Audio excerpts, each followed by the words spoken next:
Hello, Mr. Dowse here, and in this lesson we're going to look at Task 24, Extension Task 2. Now I'm going to admit that I've cheated slightly and I've just pasted my code from Extension Task 1 straight into here, and that's absolutely fine because at the end of the day Extension Task 2 is an addition to Extension Task 1 where we're now being asked to make sure if the user's entered an incorrect password 3 times that the account is locked, rather than just giving them the opportunity to enter as many incorrect passwords as they like. So we're trying to make it a little bit more like a real world password logon system. So let's just check that nothing's changed from the previous go. So I can enter a password, it doesn't let me in if it's wrong. I can enter in as many passwords as I like, and it just keeps giving me the opportunity to enter another password. If I get the password nearly right, let's do that. No. If I get the password nearly right, still not. And if I get it completely right, it logs me on and it ends the program. So that's working. So let's think about what we need to do to improve this code so that it only gives us 3 opportunities to log on. Well, the first thing, we need to have some way of counting how many times the user has tried to log on. So I'm going to create a variable called count, integer variable, and I'm going to assign it the value 0. And then inside my while loop, every time I go round the while loop, I'm going to increment the number of times the user has tried to log on. So I'm going to say count equals count plus 1. What this means is if count is equal to 0, it's now equal to 0 plus 1, so count becomes equal to 1. The next time round it's equal to 1 plus 1, which is 2, count is equal to 2. Third time round, 2 plus 1 is 3, count is equal to 3. Now I actually don't write my code like this. It's a little bit easier to understand like this, but I'm lazy, and what I type is plus equals 1. It means exactly the same.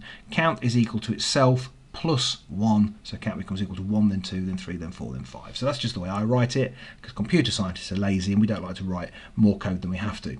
So count is equal to 1 on the first time round the loop. But we can't just have an if you got it correct, you're logged on, and if you didn't get it correct, you're not logged on, because that's no good. We now need a third option where if they've had too many guesses, the account is locked and the loop ends. At the minute, the loop will never end if they get it incorrect. It will only end if they get it correct. So we need an additional statement in our if statement. So I need an elif, because there's a third option. So now if count is less than 3, okay, I'm going to say I'm going to borrow this line of code from here. Actually, I'm going to say if the count is less than 3, I'm going to say incorrect, please try again. So now if count is more than 3 here, I'm going to say incorrect and your account has been locked. Okay, now at this point I'm also going to want to break the loop, because we're not going to give them another opportunity to log on. So again, I'm going to say loop equals false. So actually, probably thinking about it isn't completely necessary, because I could change this to also say or while count less than 3, but I'm just going to leave it like that. That will do. But I could have while loop and count less than 3. Okay, and then I wouldn't need this line of code here. But let's try and keep it simple. Let's leave it just working on the loop, and now I'm going to break the loop if they get the password correct.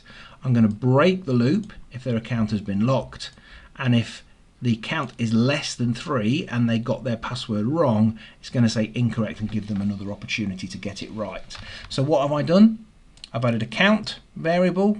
I've incremented that count variable each time we go around the loop, and I've added an additional option to say that while the loop is less than 3 and they didn't get their password right, they can have another guess.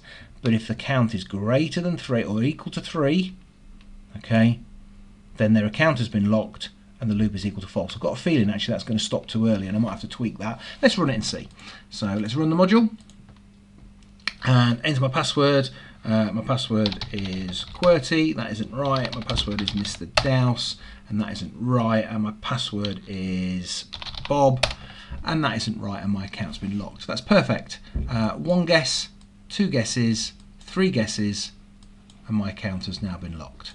Let's run it again. First guess is wrong, second guess is wrong, third guess is correct, and I'm logged on. So again, the code is never that complicated. It's not hundreds of lines of code, it's the logic. We're going to need something to keep a count. We're going to need to increment that count each time we go around the loop, and now there's three possibilities. Not just getting it right, not just getting it wrong, sorry, not just getting it right, not just getting it wrong. Now, if it's less than 3, they get another try, but if it's not less than 3 and they still got it wrong, well then your account has been locked, we break the loop, and we end the program. And that is task 24, extension task 2, done.